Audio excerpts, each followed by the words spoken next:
Chapter 12. The Guard by Victor Hugo from the book Les Misérables.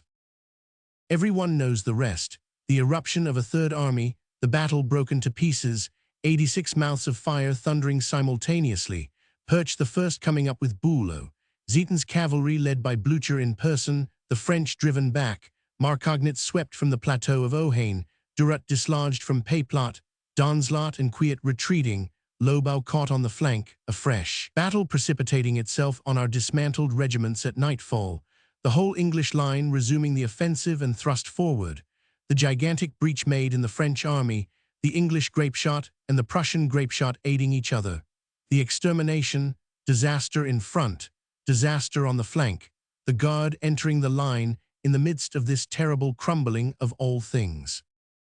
Conscious that they were about to die, they shouted, "Vive l'Empereur!" History records nothing more touching than that agony bursting forth in acclamations. The sky had been overcast all day long.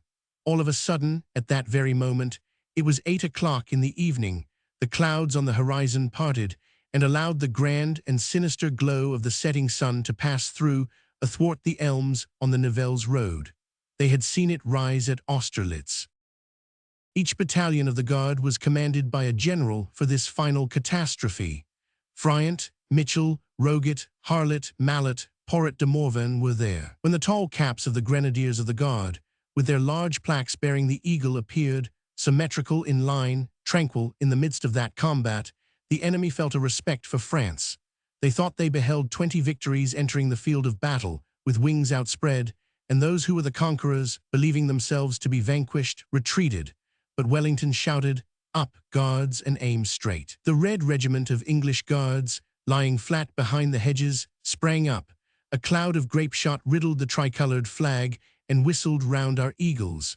All hurled themselves forwards, and the final carnage began. In the darkness, the Imperial Guard felt the army losing ground around it, and in the vast shock of the rout, it heard the desperate flight which had taken the place of the Vive l'Empereur. And, with flight behind it, it continued to advance, more crushed, losing more men at every step that it took. There were none who hesitated, no timid men in its ranks. The soldier in that troop was as much of a hero as the general. Not a man was missing in that suicide. Ney, bewildered, great with all the grandeur of accepted death, offered himself to all blows in that tempest. He had his 5th horse killed under him there. Perspiring, his eyes aflame, foaming at the mouth, with uniform unbuttoned, one of his epaulets half cut off by a sword stroke from a horse-guard, his plaque with the great eagle dented by a bullet. Bleeding, bemired, magnificent, a broken sword in his hand, he said, "Come and see how a marshal of France dies on the field of battle." But in vain, he did not die. He was haggard and angry. At Drouet-Durlan he hurled this question, "Are you not going to get yourself killed?" In the midst of all that artillery engaged in crushing a handful of men, he shouted, "So there is nothing for me?